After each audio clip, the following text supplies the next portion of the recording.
हरिओम, नमो नमः। सभी का स्वागत है इस कक्षा में जिसका नाम है विबुधवाणी विलासः। इसमें हम पढ़ते हैं सरल वाङ्मयार्थ पाठमाला है। ये सरल वाङ्मय के अंतर्गत हम सुभाषित पढ़ रहे हैं। ठीक है, प्रार्थना करके प्रारंभ करते हैं। यो ब्रह्मांडं विदधाति पूर्वं यो वै वेदांश्च प्रहिणोति तस्मै तन्मदेवमात्मबुद्धिप्रकाशं मुमुक्षुर्वै शरणमहं प्रपद्ये। वक्रतुण्डमहाकाय सूर्यकोटिसमप्रभा निर्विघ्नं कुरु मे देव सर्वकार्येषु सर्वदा। सरस्वती नमस्तुभ्यं वरदे कामरूपिणी विद्यारंभं करिष्यामि सिद्धिर्भवतु मे सदा। हम सुभाषितों को पढ़ते हुए धीरे धीरे आगे बढ़ रहे हैं। इसमें एक परीक्षा भी हो चुकी है। अभी 12 सुभाषित पहले खत्म हो गए हैं। अभी हम 13वें सुभाषित से आगे बढ़ते हैं। ठीक है, पहले मैं सुभाषित एक बार पढ़ूंगी, आप लोग सुनिए, फिर अनुच्चारण के लिए बुलाऊंगी। शकटं पंचहस्तेषु दशहस्तेषु वाजिनं गजं हस्तसहस्रेषु दुर्जनं दूरतस्त्यजेत्। फिर एक बार, शकटं पंचहस्तेषु दशहस्तेषु वाजिनं गजं हस्तसहस्रेषु दुर्जनम दूरतस्त्यजेत्। ठीक है, इसको अनुच्चारण के लिए मैं ज्योति भगिनी को बुलाती हूँ। शकटं पंचहस्तेषु शकटं पंचहस्तेषु शकटं पंचहस्तेषु दशहस्तेषु वाजिनं दशहस्तेषु वाजिनं दशहस्तेषु वाजिनं गजं हस्तसहस्रेषु गजं हस्तसहस्रेषु गजं हस्तसहस्रेषु दुर्जनं दूरतस्त्यजेत् दुर्जनं दूरतस्त्यजेत् दुर्जनं दूरतस्त्यजेत्। हाँ, दुर्जना, दो छोटा है। ठीक है, दुर्जनम दुर्जनम और छोटा, दुर्जनम दुर्जनम। हाँ, तो इसमें कोई भी शब्द ऐसा नहीं है जो हमें समझ में नहीं आया है। प्रायः वाजिनम समझ में नहीं आया होगा बस, और कुछ भी सभी पता है। शकट पता है, पंचा पता है, हस्ता पता है, दशा पता है, गजा पता है, हस्ता सहस्रा दुर्जना सब पता है, दूरा दूरता पता है। त्यजेत थोड़ा सा सोचेंगे तो त्यज धातु है, पता चल जाएगा, है ना। सिर्फ केवल वाजिनम देखते हैं। ठीक है, इसका मीनिंग क्या है एक बार हम लोग पहले पढ़ लेते हैं। वाहन को 5 हाथों की दूरी से, घोड़े को 10 हाथों की दूरी से, और हाथी को 1000 हाथों की दूरी से, और जो दुष्ट पुरुष होता है उसे हमें दूर से और भी दूर से त्याग देना चाहिए। दूरतः नामा, अभी हाथी का बताया है ना, उससे भी दूर है, ऐसा अर्थ है। ठीक है, तो यहाँ पर शकट, घोड़ा और गज 3 बताए हैं। हाथी, ठीक है, यानी कोई गाड़ी, कोई रथ यानी अश्व का जो रथ है वो, और या फिर अश्व स्वयं, और फिर हाथी, इन तीनों को बताकर ये बोल रहे हैं कि जो दुर्जन होता है, जो दुष्ट होता है, उसको उससे भी दूरी से उसको त्याग देना चाहिए। ठीक है, इसका मीनिंग है। तो तात्पर्य पता चलने के बाद देखिए, शकटम पंचहस्तेषु 5 हाथ की दूरी से, दशहस्तेषु वाजिनम 10 हाथों की दूरी से, अश्व को यानी घोड़े को, अश्ववाजी यानी घोड़ा, गजम हस्त सहस्रेषु सहस्र हस्तों से, सहस्र हाथों की दूरी से हाथी को दूर करना, और दुर्जनम दूरतस्त्यजेत, जो और दुर्जन है उस दूरतः त्यजेत। ठीक है, सिर्फ यहाँ पर संधि है, बाकी कहीं पर भी कोई संधि नहीं है, सभी नॉन संधि वर्ड्स है। देखिए इसका पद विभाग में देखिए, दुर्जनम दूरतः त्यजेत, बस बाकी सब वही शब्द है। अन्वय देखिए, अब अन्वय करते समय एक बात आपको बता दूं कि अन्वय संस्कृत को हमारी भाषा में समझने के लिए और हमारी भाषा के द्वारा समझने के लिए किया जाता है, पहला स्टेप।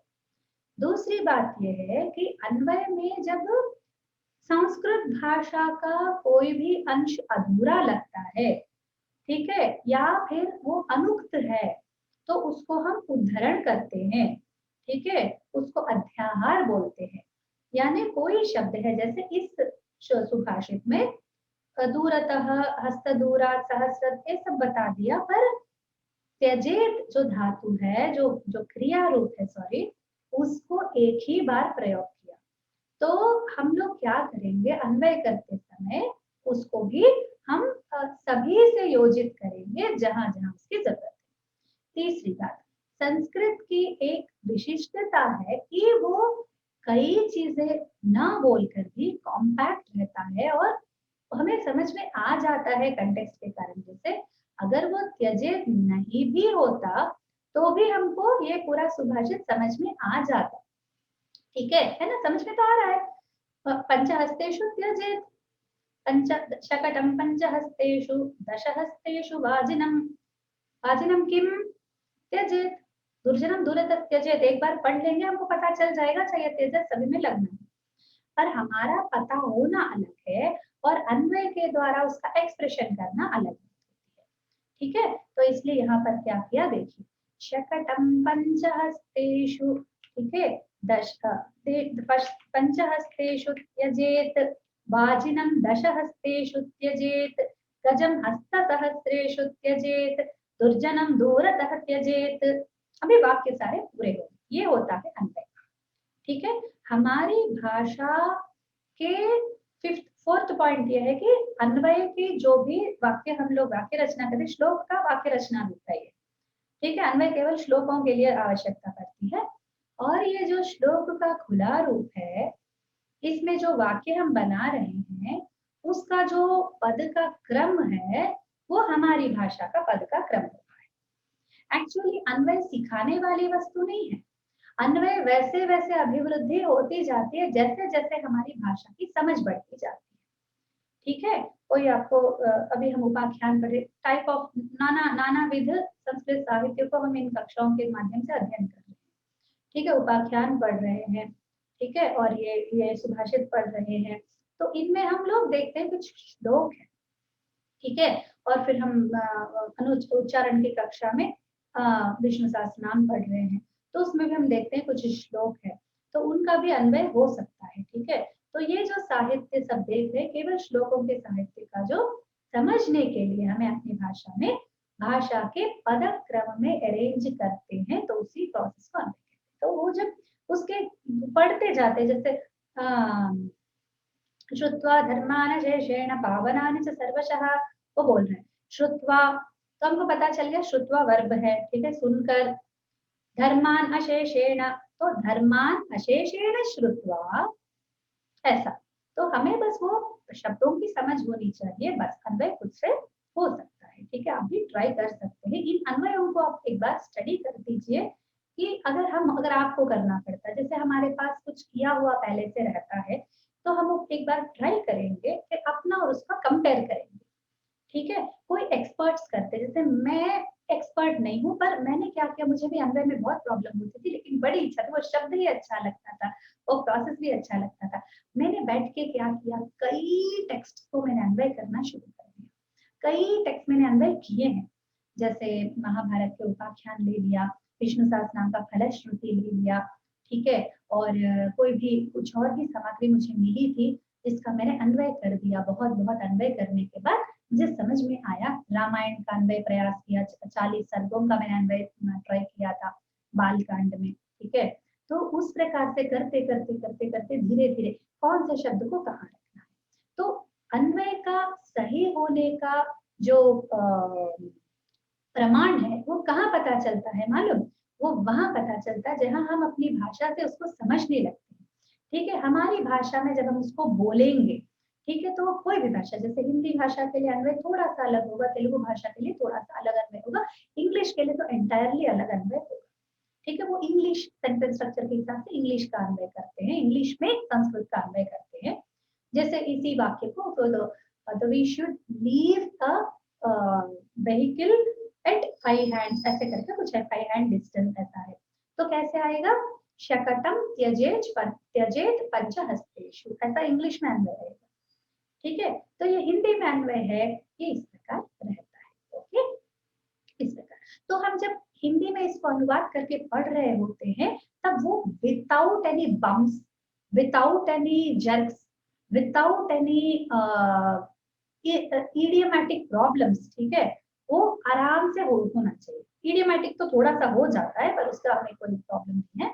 तो उसमें क्या करते हैं, अध्याहार कर देते हैं, अध्याहार सब ब्रैकेट्स में रखते हैं। ठीक है, अध्याहार किया हुआ एक भी चीज, जैसे मैंने त्यजेत ब्रैकेट में रखा, पंचहस्तेषु के पास त्यजेत नहीं है श्लोक में, तो जो श्लोक में नहीं है शब्द, ये छठा पॉइंट है, जो शब्द श्लोक में नहीं है उनको हम क्या करते हैं, एक कोष्ठक में रखते हैं। ठीक है, तो ये अन्वय करने का प्रोसेस है, मैंने सोचा आपको बता दूं ताकि आपको आसानी हो। कल को आप कुछ प्रैक्टिस करना चाहेंगे तो कुछ श्लोकों को ले लीजिए, I tell you the best things which you can work with. तो जैसे हम लोग स्तोत्र पढ़ते हैं तो उनमें तो जनरली प्रथमा विभक्ति के ही शब्द होते हैं, तो कुछ यही लीजिए, विष्णु सहस्त्रनाम का ही ले लीजिए, उसको थोड़ा कीजिए। जो भी कहानी टाइप का हम लोग श्लोक पढ़ते हैं, जैसे सत्यनारायण कथा ले लीजिए, सत्यनारायण कथा हम लोग सब सुनते हैं, बहुत अच्छी तरह हमको मालूम है टेक्स्ट, तो उसका संस्कृत टेक्स्ट हासिल कीजिए और उस पर करना प्रारंभ कर दीजिए, जस्ट ट्राई आउट। ठीक है, आपको बहुत अच्छा लगेगा। या कोई सिंपल से श्लोक ले लीजिए, जैसे भगवद गीता के श्लोक है, तो जिसका अन्वय अवेलेबल है, अगर उस पर आप वर्क करना शुरू करेंगे तो फिर जस्ट कंपेयर। ठीक है, ऐसा तो कर करके ही आता है अन्वय। ओके, तो यहाँ पर ये अन्वय हमने कर लिया, करने के बाद अब हम प्रतिपदार्थ पर जाते हैं। ओके, शकटम, ओके, शकटम यानी वाहन, जैसे शकटासुर, शकटासुर भंजनाय नमः, कौन है, श्री कृष्ण, उसने उन्होंने मारा था शकटासुर को, आया था कोई गाड़ी बनकर आया था। ठीक है, वो गाड़ी वाले नहीं आते हमारे, उसी जैसा बहुत ही भारी गाड़ी बनकर आया था राक्षस था। ठीक है, तो शकट, ठीक है, उससे हमको पता चला, सबसे पहली बार मैंने शकट शब्द वहीं सुना था, श्री कृष्ण लीला करके मेरे पिताजी ने मेरे को एक पुस्तक खरीद दिया था, दिए थे वो, तो उसमें हमने पढ़ा था उस राक्षस का, बड़ा इंटरेस्टिंग लगता था। तो शकट, शकट नाम का वाहन, शकट यानी रथ या कोई वाहन है। तो यहाँ पर क्या शकटम त्यजेत है ना, तो हमें क्या करना चाहिए, इसका द्वितीय विभक्ति कर लेनी चाहिए, शकटम त्यजेत। तो इस श्लोक में शकट शब्द द्वितीय विभक्ति का काम कर रहा है, कर्म का काम कर रहा है। ठीक है, इट्स नॉट प्रथमा विभक्ति। ठीक है, इसलिए उसको वाहनम रथम बोलेंगे, यानी यहाँ पर भी जो अर्थ करेंगे उसमें भी द्वितीय विभक्ति का ही प्रयोग करेंगे। जो विभक्ति, जो लिंग, जो वचन ये होता है, उसी विभक्ति उसी वचन का हम इसमें प्रयोग करें। तो हिंदी में अर्थ है वाहन, गाड़ी। ठीक है, या गाड़ी, कोई भी गाड़ी, बैलगाड़ी हो, अब उस काल में तो बैलगाड़ी ही थे, बैलगाड़ी थे, अश्व, अश्व के गाड़ी थे। ठीक है, तो अश्व का वाजिनम करके अश्व का भी नाम आया है, इसलिए हो सकता है बैलगाड़ी की ही बात कर रहे हो। ठीक है, शकटम पंचहस्तेषु है ना, पंचहस्तेषु।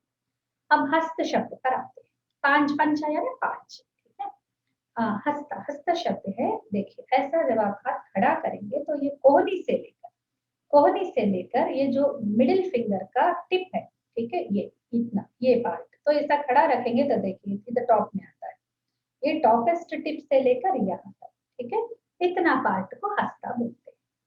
ओके, तो ये हर किसी व्यक्ति का थोड़ा थोड़ा फर्क होता है, तो यूजुअली हम उसको ये करते हैं, तो चतुर्विंशति अंगुलानि, 24 अंगुल, अंगुल प्रमाण का वो होता है।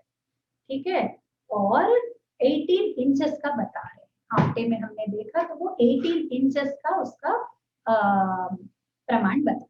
ओके, तो यही वहां लिखा है, हस्त, हस्तः नाम कपोनितः मध्यमा पर्यंत, मध्यमा ये वाला फिंगर जो मिडिल फिंगर होता है वो, पर्यंतम अंतरालम। ठीक है, 5 हाथों के प्रमाण का। अब 5 हाथ माने, अब हाथ का डिस्टेंस, अब हिंदी में उसको क्या बोलते हैं, कोहनी से लेकर इसको गजरा नापते हैं ना, जब मालाएं नापते हैं ना, उसको क्या बोलते हैं हिंदी में? I just wanted that word. Telugu में मूरा बोलते हैं इसको, मूरा। एक मूरे का शायद मूरा ही बोलते हैं हिंदी में भी। कोई बता सकते हैं? भगिनी यहाँ पर भी हाथ ही बोलते हैं, एक हाथ, नाप को हाथ ही बोलते हैं। हाथ एक बोल। हाथ कचरा दीजिए करके ऐसा हम फूल वाले से कहते हैं, तो वो 1 फुट इतना नाप के वो देती है, जितना आपने प्रमाण बताया ओह, कोनी तक अच्छा, का। हाथ का, ठीक है, हाथ ही बोलते हैं। ओके, धन्यवाद। हाँ, तो फिर दशहस्तेषु, दशा यानी 10, ठीक है, 10 दशहस्त प्रमाणकम। वाजी, वाजी यानी घोड़ा, वाजिनम अश्वम, ठीक है, वाजी को, राइट। गजम हस्ती को, हस्तिनम हाथी को, ठीक है, हाथी जो शब्द है हस्ती शब्द से बना है, ठीक है। हस्त सहस्रेषु, सहस्र हस्तों की दूरी से, हाथों की दूरी से उसको छोड़ देना चाहिए। अब सहस्र नाप, कोई हाथों की नाप से सहस्र बोलो, बाप रे कितना बड़ा होता होगा। हाथ के नाम से 5 बोला समझ में आया, 10 बोला समझ में आया, सहस्र बोला कैसे समझ में आएगा? तो ये क्या बोल रहे हैं, मतलब इसमें 2 पॉसिबिलिटीज हो सकती है। जैसे आज के दिन में 1 किलोमीटर करके बोलती हूँ, तो आपको एक डिस्टेंस माइंड में रहता है कि अपने घर से वहां तक 1 किलोमीटर है, फलाना शॉप तक या फलाना बस स्टॉप तक या फलाना घर तक 1 किलोमीटर है। तो आपको थोड़ा इतना डिस्टेंस करके आपको 1 किलोमीटर चलने में 10 मिनट्स या 8 मिनट्स कुछ लगते हैं, तो ये आपको याद हो जाता है, ठीक है, एक एक माइंड। तो प्रायः पूर्व दिनों में जब ये श्लोक लिखा गया था, तो सहस्र हस्तों की दूरी यानी वैसा कुछ डिफाइंड, क्या बोलते हैं, जहाँ पर डिस्क्राइब्ड वेरी क्लियर, बहुत स्पष्ट रूप से बताया हुआ कुछ डिस्टेंस का नाम हुआ होगा वो, ठीक है, एक ये पॉसिबिलिटी है। दूसरी पॉसिबिलिटी ये है कि एक अंदाज से बता रहे हैं, ठीक है, हाथी के तो दूर दूर तक नहीं जाना चाहिए ऐसे, ठीक है, तो हाथी का बहुत ही ज्यादा दूर रहना है, तो ज्यादा दूरी के लिए सहस्रहस्ता बोल रहे होंगे, ठीक है। ये 2 possibilities, we don't know the what is the idiom, किस प्रकार उससे हम वर्कआउट करें, वी डोंट नो, ठीक है। फिर हस्त सहस्रेशु, फिर दुर्जनम, जब दुर्जन की बात आती है, जो दुष्ट की बात आती है, तो उसे तो पास में भटकने भी नहीं देना चाहिए, हमें भी उसके पास भटकना नहीं चाहिए। दूर, उससे भी दूरी से, हाथी से भी दूर से दुर्जन को करना चाहिए, दूर रखना चाहिए, ठीक है। ये त्यजेत यानी मुंचेत, त्याग करें। तह में जो है वो तसिल प्रत्यय लगा हुआ है। फिर हम व्याकरण विशेष, दुर्जनम, ये दुर्जनम कलम ना, दुर्जनम, दुर्जनम मीनिंग कलम, खला, खला यानी दुष्ट, हाँ, दुष्ट व्यक्ति, हाँ, जो गंदा आदमी, बुरा आदमी होता है, वो बुरा व्यक्ति। खला, खलह, खलह संस्कृत शब्द है, ठीक है। तो वहां पर भी दुर्जनम करके द्वितीय विभक्ति है, इसलिए खलम करके रख दिया है, और कुछ नहीं, वो भी द्वितीय विभक्ति में प्रयोग किया है। ओके, पंचहस्तेषु, हस्ता यानी हसा प्लस तन करके बोल रहे हैं, वो कैसे बना I don't know, it's given by Shabda Kalpataru, I am just taking it as it is. फिर नेक्स्ट, चतुर्विंशति अंगुल परिमाण यहाँ पर दिया हुआ था, और आफ्टर डिक्शनरी में भी मैंने खोजा तो बताए हैं। वाजिनम, वाजिन, वाजः, वेमः, पक्षो वा अस्ति अस्य हिनि, वाजा प्लस हिनि, वाजिन, ठीक है। नेक्स्ट पुल्लिंग शब्द है वो। नेक्स्ट गजम, गजा जो है गजा प्लस अच्छ, ठीक है, गजा, गज धातु है एक गजति, तो गजा का अच्छ प्रत्यय से गजा बना है। हस्त सहस्रेशु, हस्ता का भी सहस्रा का भी बताने का प्रयास किया। समानम हसति सहस्रा करके बोल रहा है, don't know how it is found, मुझे उसके आंतर्य विषय मुझे नहीं पता, just taken from dictionary. Then दुर्जनम, दुर्जना यानी दुष्टः जनः दुर्जनः, बस दूर करके, यहाँ पर वो उपसर्ग नहीं कहलाता, ठीक है, वो अव्यय है बस, ठीक है।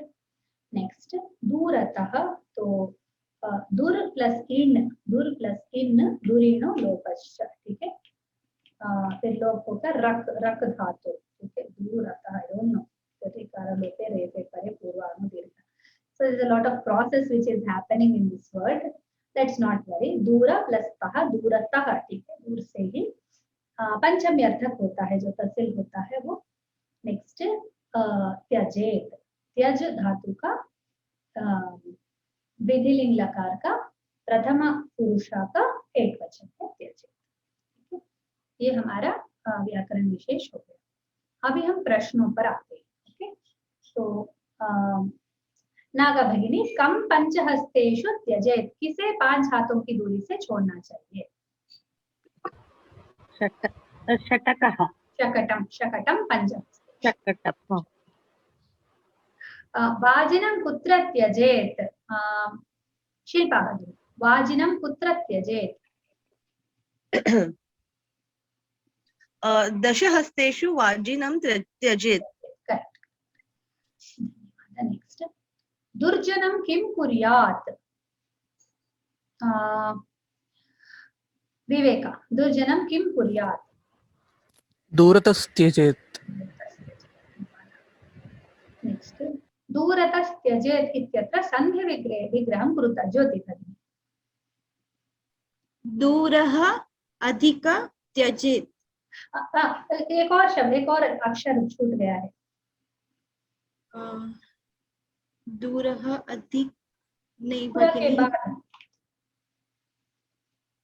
दूरतः अधिक विसर्ग संधि, दूरतः अधिक त्यजेत्। आप तह नहीं बोल रहे थे, आप दूरः बोल रही थी, इसलिए दूरतः है, त छूट गया। दूरतः अधिक त्यजेत्। Correct correct. चलिए, कामनी भगिनी, हस्त सहस्रेषु इत्यत्र समास विग्रहं कुरुता, ये पूर्व पढ़ चुके एक सुभाषित में आता है, पिपीलिका वाले में। वाजिनः वाजिनं हस्तसहस्रेषु। हाँ, हस्तसहस्रेषु समास विग्रह है हस्तानाम सहस्रेषु। करेक्ट करेक्ट, हस्तानां सहस्रम, हस्त सहस्रम, तेषु हस्त सहस्रेषु। ठीक है, बहुत धन्यवाद। दुर्जनम दूरतस्त्यजेत्, ठीक है, दुर्जन को दूर से छोड़ देना चाहिए। ओके, तो हाँ, अभी इस पे थोड़ा सा छोटा सा डिस्कशन करके आगे बढ़ते हैं कि इसमें कुछ आप बताना चाहते तो बता सकते हैं इस सुभाषित के बारे में, या फिर मैं बताऊं? आप जो भी कुछ भी कमेंट्स कर सकते हैं, नो प्रॉब्लम। आर्ये भवती पृष्टवती खलु वाजिनं कुत्र त्यजेत् इति द्वितीय प्रश्न। कुत्र नाम कहाँ पे? सप्तमी अर्थकः एव किल, अतः प्रयुक्तं प्रश्ने।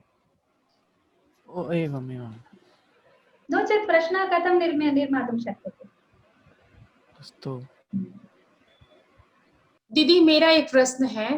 यहाँ देखिए, शकट और ये सब का तो हस्तमाप बताया गया है कि यहाँ तक के इनसे हानि हो सकती है, इनका त्याग कर देना चाहिए। लेकिन दूरजन के लिए कोई हस्तमाप का प्रयोग नहीं किया गया है, दूरतः ही लिखा है। तो दूरतः तो ये कितनी दूरी से? वही समाधान है, आप प्रश्न ही समाधान है। कितनी दूरी है बता भी नहीं सकते, इतनी दूरी से। तो हिंदी में बोलते हैं ना कि मैं इतना दुखी हुआ, इतना गुस्सा आया, इतना गुस्सा है कि पूछो मत, बोलते ना, तो वैसा ही है कि पूछो ही मत, उतनी दूरी से छोड़ देना चाहिए। भगिनी, मैं कुछ बोलूं क्या इसमें? बोलिए ना। कि जितना हमें परेशानी ना हो उतना दूरी उससे बना के रखना चाहिए। मतलब है कि जिससे हमें कुछ भी परेशानी या कुछ भी दुख या कुछ हमारा नुकसान ना हो, ऐसे ही दूरी बना के रखनी चाहिए। सही है, सही है। पर मेरा एक प्रश्न है, अगर हमें उसी के साथ काम करना पड़े, अगर त्यजेत चांस नहीं है हमारे पास, अब क्या करें?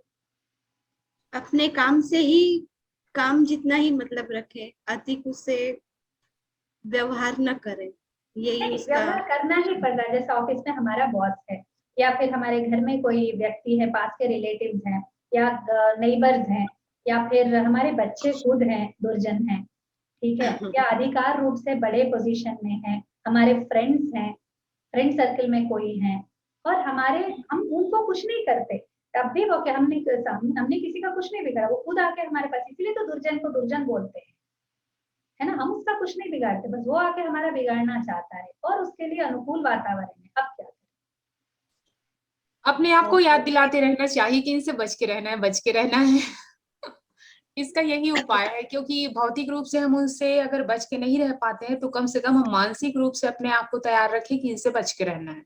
हानि तो होती ही है, आप बच के रहो, कुछ भी करो, साथ में जब काम करते हैं दुर्जन के, और करना ही पड़ता है, उस टाइम कोलीग्स रहते हैं, कोई भी रहते हैं, ठीक है, किसी भी रूप में दुर्जन रह सकते हैं, और कोई बताकर नहीं आता कि हम दुर्जन हैं, हमें उसके व्यवहार से पता चल जाता है कि इससे दूरी रखनी चाहिए, पर नहीं रख पाते हैं।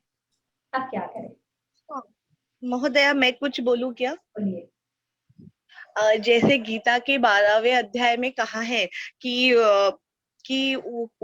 सुख भी मिले या दुख भी मिले, तो ऐसे लोगों से हमें हमेशा, सुख भी मिले तो भी कुछ रिएक्ट नहीं करना, अगर दुख भी मिले तो कुछ रिएक्ट नहीं करना, लेकिन उनके साथ चलते जाना है। लेकिन उनके दुख से भी हमें कष्ट नहीं, जैसे सब में हम लोग बोलते, वैसे होता तो नहीं प्रैक्टिकली कि सब में भगवान दिखे तो हम किसी को माफ कर सके, ऐसे ही बहुत कम बार होता है, ज्यादा गुस्सा ही आता है मनुष्य स्वभाव के अनुसार। पर वो वही बात मुझे यहाँ पे याद आ रही है, तो मैंने ये कहा कि जैसे उसके साथ दुख भी रहा तो भी ठीक है भाई, नहीं मिला तो भी okay, I am okay with you. नहीं भगिनी, हानि बहुत हाई लेवल की होती है, कभी कभी पैसे की हानि ले लीजिए, मान हानि ले लीजिए, ठीक है, कोई भी हाँ। चीज की हानि हो, बहुत हाई लेवल की वस्तु हानि ले लीजिए, दुर्जन के साथ काम करते करते कोई भी लेवल का कहीं पर भी हानि हो सकती है। अब हम क्या करें? अपमानित होना पड़ता है, वस्तु खोना पड़ता है, धन खोना पड़ता है, मानसिक शांति खोनी पड़ती है, और जितना कंटिन्यूअस उसके साथ हम काम करना पड़ता है, उतना continuously we are expose to all the negative feelings. और हम धर्म को नहीं तोड़ सकते, वो धर्म को तोड़ता है, ठीक है। फिर भी हमें अपने सत्य के पथ पर चलना है, वो करना है वो करे, हम अपने यहाँ पे बराबर रहे और अपना काम करते रहे या अपना कर्म करते रहे। बिल्कुल बिल्कुल। पर हानि होने पर तो दुख होता है ना, हमें कुछ तो खोएंगे, हमारा जो बहुत ही वैल्यूएबल है, कितना खोएंगे? How much can you effort to lose? कहीं तो हद होती है ना, और उसको बहुत खुशी होती है हमारे दुख से, ऐसा ही स्वभाव का रहता है वो, ठीक है। तो इसके 2-3 समाधान, ठीक है, हमारे चर्चा के विषय बन सकते हैं। वो है पहला वाला, साम दान भेद दंडोपाय, ठीक है, जो दुर्जन होता है किसी न किसी उपाय से उसको काबू में किया जा सकता है। सेकंड, उसका जो वीक पॉइंट रहता है उसका हमारे ज्ञान होना चाहिए।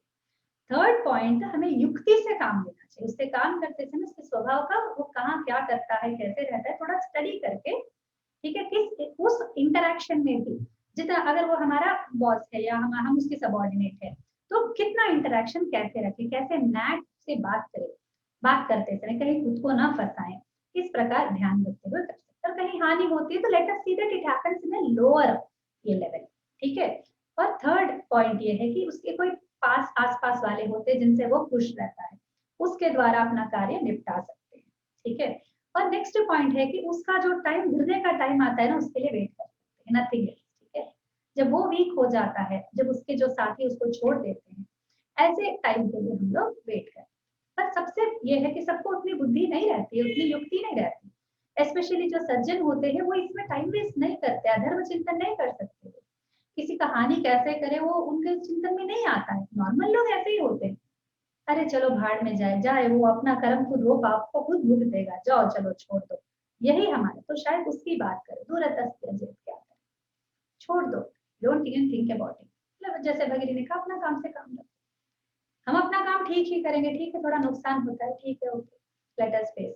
तो उत्तम मध्यम अधम, जो सज्जन व्यक्ति में उत्तम लेवल का युक्ति होती है तो वो लोग डील करते हैं, मध्यम लेवल का होता है वो लोग एक्सेप्ट करते हैं, और जो लोअर लेवल के सज्जन होते हैं जिनकी युक्ति इतनी ज्यादा नहीं होती, वो लोग थोड़ा दुखी होते हैं, थोड़ा रोते हैं, इस प्रकार का होता है, ठीक है। तो दूरतस्थ त्यजेत का मतलब है, सुभाषित तो बहुत अच्छे से बोलता है, अगर हमको पता है, अगर हमारे पास चांस है, तो जानबूझकर उनसे दोस्ती नहीं करेंगे, जानबूझकर उनसे काम नहीं रखेंगे, जानबूझकर उनसे बात तक नहीं करेंगे। जैसे बताया अभी उन्होंने, शिल्पा भगिनी ने, कि उनसे यथाशक्ति की हमें परेशानी ना हो उतनी दूर रहेंगे। परेशानी के जोन में अगर हमारे पास स्वतंत्रता है तो नहीं जाएंगे, अगर हम स्वतंत्र नहीं है, जाना ही पड़ रहा है, तो वो जो पहले वाले उपाय है वो सब हम स्टेप वाइज अप्लाई करेंगे, ठीक है। पर एटलीस्ट थर्ड लेवल, और नो ऑप्शन एस्केपिज्म, बस एस्केप करो, दुखी मत हो, कुछ भी हो एक्सेप्ट करो, आगे बढ़ो, ठीक है। वो भी गलत नहीं है, उसके लिए बहुत पेशेंस है, वो भी एक तपस्या है, ठीक है। जो प्रहलाद ने किया था। प्रहलाद अपने पिता को कुछ नहीं कर सकते थे, है ना। वो मारने का, डायरेक्ट मारने का ही कोशिश कर रहे हैं, ओपनली कर रहे हैं, सबके सामने कर रहे हैं। यही नहीं कि कहीं कॉन्स्पिरेसी किया, पीछे से किया, कुछ रात को किया बिना जाने, नहीं, ओपनली सबके सामने किया। प्रहलाद ने उसका एक्सेप्ट किया, बोला बस हरि मेरे रक्षक, बस वो चीज बचा। ठीक है, हमें बहुत आस्था वाले बनाते हैं दुर्जन, है ना। भगवान का हम बहुत प्रार्थना करते हैं। आगे बढ़ते हैं नेक्स्ट श्लोक में। एक बार मैं रिसाइट करूंगी, सुनिए। आप थोड़ा जब रिसाइटेशन करोगे, आपसे एक विनती है कि रिसाइटेशन बहुत ध्यान से कीजिए, क्योंकि मैं बोलती हूँ, जैसे अभी इससे पहले पढ़ाई थी, नीचा नाम अपकाराया पढ़ते हैं, ऐसा तोड़ के मत पढ़े। मैं तोड़ के नहीं पढ़ती हूँ, मुझे पता है कि आपको पता है कि वहां पर अपकार आया है, पर जब श्लोक पढ़ने का तरीका जो होता है उसको बिना तोड़े पढ़ना चाहिए, ये एक नियम है, ठीक है। वैसा ही पढ़ेंगे। और फिर तोड़ के मुझे बिल्कुल पसंद, भाषा को तोड़नी नहीं चाहिए। जब हिंदी बोलने का एक अपना एक स्टाइल रहता है ना, मैं भी तोड़ के शब्दों को बोलूं तो आपको सुनने की इच्छा होगी क्या? तेलुगु में भी बहुत सारे संधि है, ऐसे में तोड़ के भाषा बोलूंगी, अच्छा नहीं लगेगा। जैसे वहां आ रहा है बोलने के लिए, वो आ रहा है, वो आ रहा है बोलते, वो एक ब्यूटी है, इट्स ब्यूटी इन इटसेल्फ। वहां आ रहा है, ऐसा मैं बात में बोलते हुए बोलूंगी तो आपको आर्टिफिशियल नहीं लगेगा, जैसे बुक पढ़ रही है, अरे ऐसे क्या बोल रही है तू, बोलेंगे ना आप मुझे, हाँ ये क्या बुकिश बोल रही है, तो पूरा बोल रही है, रही है, रही है नहीं बोल रहे हैं हम, बोल रही है, तो ये क्या भाषा की ब्यूटी नहीं है? वैसे ही संस्कृत है। डोंट ब्रेक थिंग्स, मुझे अच्छा नहीं लगता। एक टीचर के नाते मुझे उसे एंकरेज भी नहीं करनी चाहिए, भाषा प्रेमी के नाते बिल्कुल मैं पसंद नहीं करती। It's a value, this is a value thing. मैं अक्सर देख रही हूँ, हर अनुच्चारण में मैं इस बात को देख रही हूँ, तेलुगु क्लासेस में भी देख रही हूँ, हिंदी क्लासेस में भी देख रही हूँ, लोग तोड़ते हैं, तोड़ना बहुत पसंद करते हैं लोग।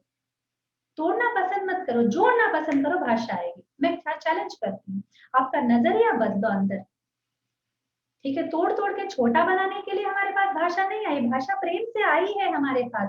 एक छोटी बच्ची की तरह हमें गोद ले लो, और हम उसे फटकार के निकाल रहे हैं, उसका अपमान कर रहे हैं बच्ची का। सोचिए एक बार, ठीक है। There is a beauty in saying together the words which are put together, they have their own beauty, ठीक है। चलिए अभी मैं पढ़ती हूँ। दीदी एक जिज्ञासा है, तोड़ने का मतलब क्या है? जैसे हम संधि को नहीं तोड़ सकते, लेकिन अगर छंदोबद्ध हमको पढ़ना है तो जहाँ यति है, अवकाश है, वहां हम रुक सकते हैं। तो मुझे जब सिखाया गया तो ये कहा गया था कि 8 अक्षर पे अनुष्टुप छंद में 8 पे यति हो रही है, तो 8 पे हमको रुकना है, वहां संधि नहीं तोड़ना है।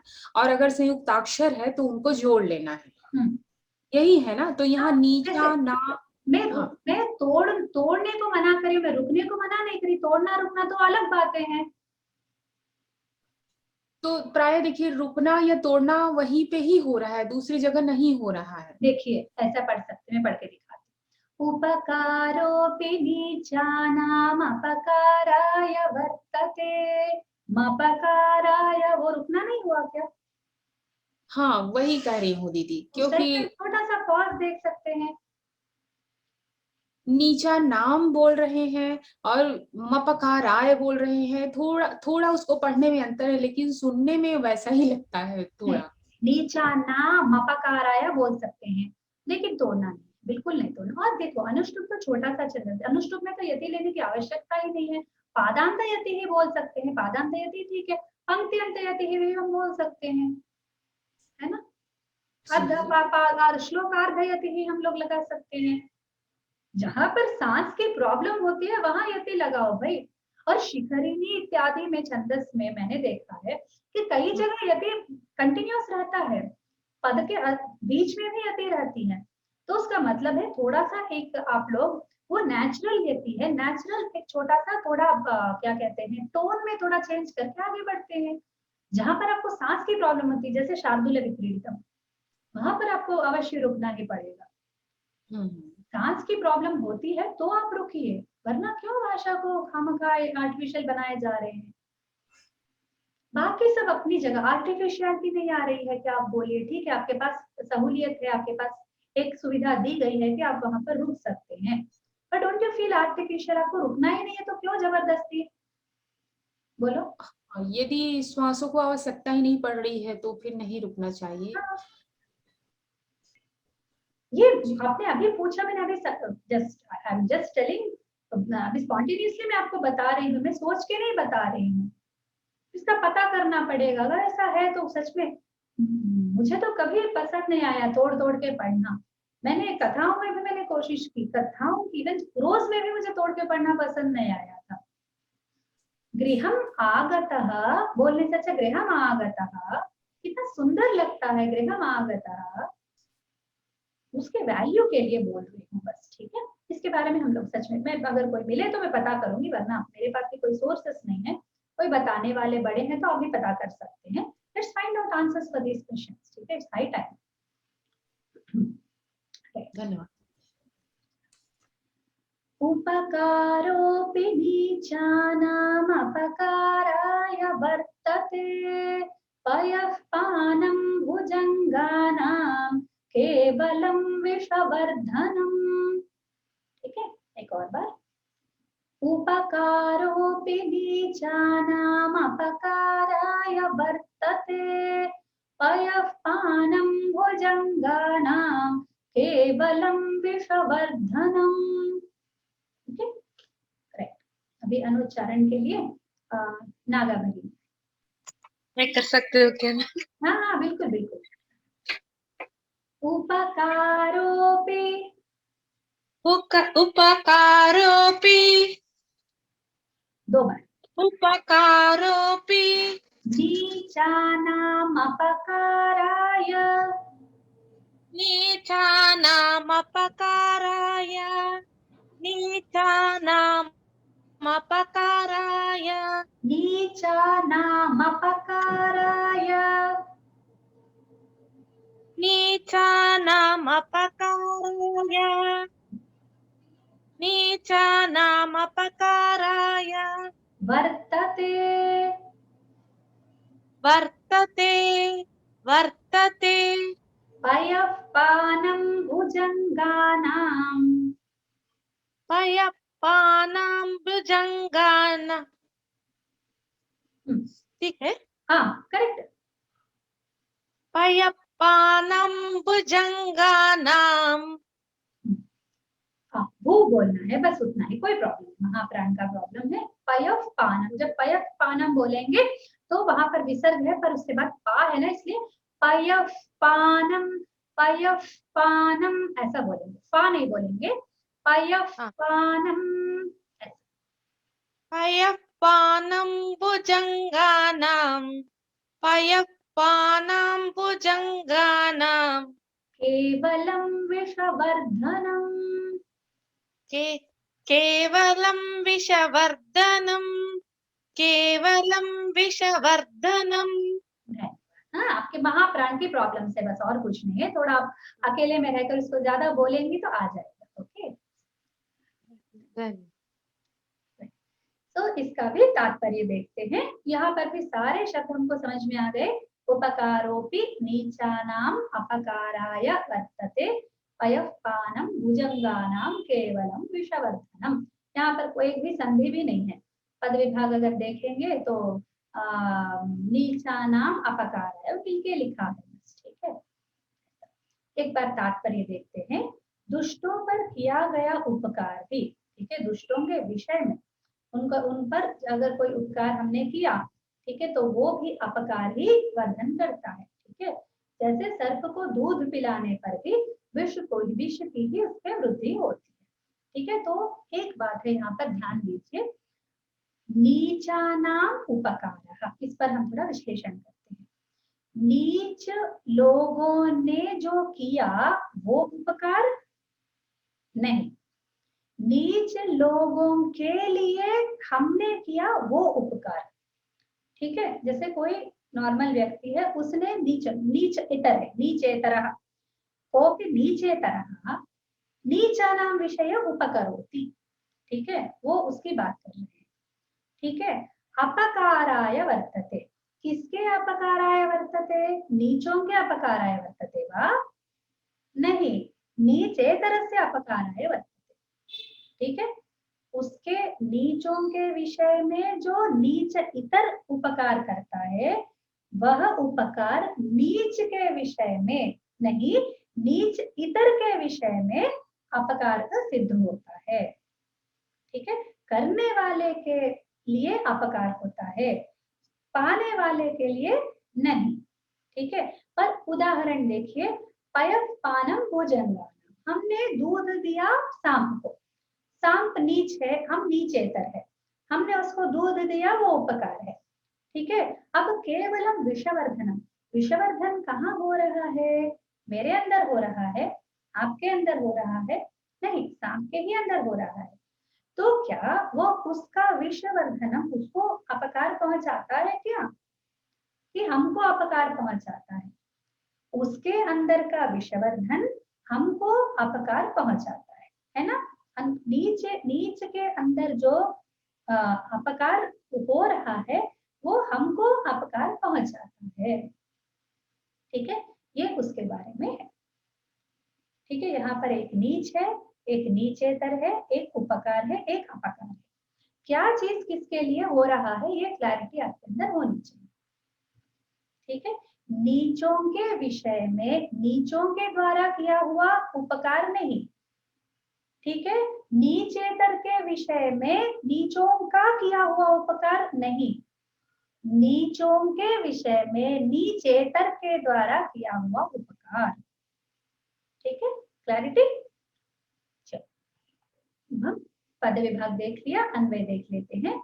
नीचाना उपकारः अपि, ठीक है, अपकाराय वर्तते। नीच आके हमारा तो उपकार नहीं करता, इतना तो पक्का है।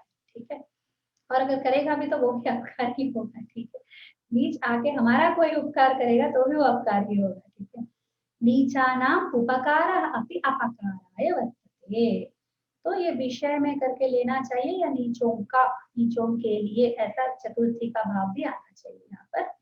भुजंगानाम पयःपानम केवलम विषवर्धनम भवति, भवति अस्ति कुछ भी लगा सकते। ठीक है, उसके बिना भी वाक्य कंप्लीट है, पर just for completeness we have put it. तो नीचानाम उपकारः अपि अपकाराय वर्तते, हिंदी में पढ़कर देखिए, नीचों के लिए या फिर नीचों के विषय में उपकार भी अपकार ही करता है, या अपकार के लिए ही होता है। भुजंगानाम, भुजंगों का दूध पीना केवल विश्व को भी वर्धित करता है। ठीक है, विश्ववर्धन। तो हो गया अन्वय, अपनी भाषा से बिल्कुल आराम से अन्वय हो गया। नेक्स्ट हम लोग प्रतिपदार्थ पढ़ते हैं। नीचानाम अधम जनानाम, दुष्टों का उपकार, जो सहायता है वो भी अपकार के लिए, अपकाराय यानी हानि के लिए वर्तते, रहता है, होता है। भुजंगानाम, भुजंग यानी पन्नग यानी सांप। ठीक है, पन्नगानाम सर्पानाम, पयःपानम दूध को पीना। ठीक है, पयः यानी इस सांपों का संदर्भ है, वरना पय का अर्थ जल भी होता है। ठीक है, यहाँ पर जल नहीं है, यहाँ पर दूध है। दुग्धपानम केवलम, केवल विषवर्धनम, विष को वर्धित करता है। इससे सिंपल कोई शब्दों में हम समझा नहीं सकते, बस वो भी एक कोशिश है कि उससे थोड़ा पर्यायवाची पदों का ज्ञान बढ़ेगा, इसलिए मैंने ये संस्कृत का लिखने का प्रयास किया, वरना ये सभी शब्द हमको ज्ञात शब्द है, इनके लिए क्या हम लोग फाइंड आउट करेंगे? अगर इनका मीनिंग लिखना शुरू करेंगे तो बहुत टफ हो जाएगा। ठीक है, इसलिए ठीक है। चलिए अभी व्याकरण विशेष देखते हैं। नीचा नाम, नीचा शब्द है, इसका छिनोति, ची प्लस ड प्रत्यय है इसमें, नीच त्रिलिंगक है ये। निकृष्ट, नी प्लस ची प्लस ड बता रहे हैं, मुझे ठीक से समझ में नहीं आया तो चेक करना अगेन दिस वन। उपकारः, ठीक है, जो उपसर्ग कृ धातु है उसका भावे गई, घई है, भाव घई यानी एब्स्ट्रैक्ट नाउन फॉर्मिंग प्रत्यय है ये। जैसे इंग्लिश में हैप्पी, हैप्पीनेस रहता है ना, वैसा वाला नेस, शन वगैरह क्रिएट करता है ना, वैसा घई अच ये होते हैं। उपकाराय, सो विवेक, इट माइट इंटरेस्ट यू, ये जो ल्यूट है इंग्लिश के जो नाउन्स फॉर्मिंग प्रत्ययास है ना, तो उसमें हम संस्कृत से कंपैरेटिव स्टडी कर सकते हैं, आई थिंक।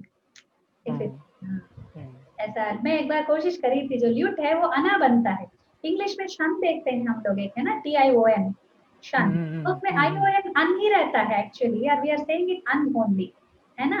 तो फॉर्मेशन, तो but it is forming from the verb, in the Sanskrit also it's following from, ल्यूट तो वर्ब का ही होता है ना, है ना।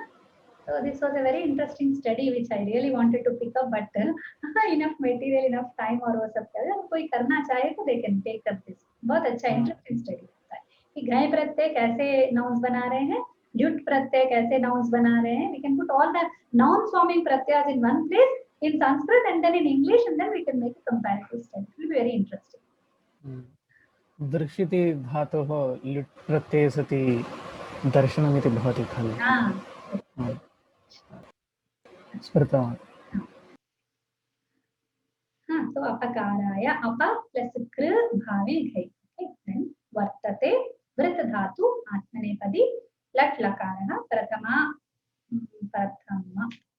पुरुष एकवचन। भुजंगानां, भुजंग शब्द है, भुज से गच्छति, ठीक है, भुजा प्लस गच्छति में गम और खच मुंह डिच और बहुत सारे इसमें प्रत्यय है, let's not worry about that. भुज से जाता है उसको भुजंग बोलते हैं, तो अपने वो सो के जाता है ना, तो उसके भुजाएं, उसके चलने के अवयव है। पयः पानम, पयसः पानम, पयः पानम, तो पा पाने इसका है और इसमें ल्यूट है, ठीक है, पानम, तो इट इज शोइंग क्रिया, क्रिया का जो नाउन फॉर्मेशन है वो है पानम, ठीक है। ल्यूट का अन होता है, ठीक है, ल्यूट प्रत्यय जब लगता है तो उसमें अन होता है, जैसे अभी देखेंगे वर्धनम, पानम, इस प्रकार, ठीक है। राइट, केवलम, केवल शब्द है। सो कुछ शब्दों को ब्रेक करेंगे ना तो और भी थोड़ा हेडेक बढ़ता है, इसलिए लेट्स नॉट वरी अबाउट ये कैसे बना, ओके। सो देन विषवर्धनम, विषस्य वर्धनम, विषवर्धनम, तो विषा प्लस का, यहाँ पर का प्रत्यय है, देन विषा यानी धातु है, फिर विष धातु है, फिर वर्धना, वर्धना शब्द से वृद्ध, वर्ध, फिर भावे ल्यूट, ल्यूट के कारण ये बना है। वस्तुतः ल्युट् इति भावप्रत्यये करणार्थे अपि भवति, भावार्थे करणार्थे च भवति ल्युट् प्रत्ययः। Yeah, that's what it will be an interesting study करेंगे ना। किम अपकाराय वर्तते, शिल्पा भगिनी, किम अपकाराय वर्तते, ज्योति भगिनी। नीचानाम् अपकार उपकाराय वर्तते। उल्टा बोला आपने, एग्जैक्ट। नीचानाम् उपकार उपकारोपि अपकाराय राय वर्तते। राइट, नीचानाम् उपकारः अपकाराय वर्तते, ठीक है। हाँ हाँ, किम ये कहा होना चाहिए, सो किम तो एक अव्यय भी है, किम इज एन अव्यय आल्सो। विषवर्धनम किम, कामिनी भगिनी, विषवर्धनम किम। भुजंगानां पयः पानम अपि विषवर्धनम। करेक्ट। उपकारोपि इत्यत्र संधिः विभज्यताम्, उपकारोपि। नागा भगिनी आप बताइए, उपकारोपि में क्या संधि है? मुझे मालूम नहीं, ट्राई करती हूँ। उपकार, उपकार प्लस अपि। करेक्ट, उपकारः वहाँ विसर्ग है, ठीक है, ये जो ओ देख रहे हैं वो विसर्ग है, ठीक है। हाँ, उपकारः प्लस अपि। अपकाराय इत्यत्र चतुर्थी विभक्ति कथम, अपकाराय में चतुर्थी विभक्ति कैसे? तो ये आपको पता नहीं होगा, मैं बता दूंगी, तादर्थ्य चतुर्थी बोलते हैं इसको, तादर्थ्य चतुर्थी वाच्य। तो तादर्थ्य चतुर्थ, उसके लिए ऐसा, उसके हेतु नहीं, उसके उस अर्थ के लिए, उसे उस प्रयोजन के लिए ऐसा जब बोलते हैं तो वो अपकाराय है ना, अपकार सिद्ध करता है, अपकार प्रयोजन होता है इस प्रकार। पयः पानम पयसः पानम पयः पानम, फिर भुजंगानाम केवलम विषवर्धन, ये बस इसी से है। ठीक है, तो आज मैं यही कक्षा समाप्त करती हूँ। ठीक है, फिर अगले सप्ताह मिलेंगे। तब तक एक और मीटिंग है इसलिए थोड़ा जल्दी खत्म करना पड़ रहा है। कुछ संदेह है तो बता सकते हैं, 2 मिनट। तस्य प्रजाभ्यः परिपालयन्तां न्याय्येन मार्गेण महीं महिषाः, गो ब्राह्मणेभ्यः शुभमस्तु नित्यं, लोकाः समस्ताः सुखिनो भवन्तु, सर्वे भवन्तु सुखिनः, सर्वे सन्तु निरामयाः, सर्वे भद्राणि पश्यन्तु, मा कश्चित् दुःखमाप्नुयात्। सर्वं श्रीरामार्पणमस्तु। धन्यवाद दीदी, शुभ सायं।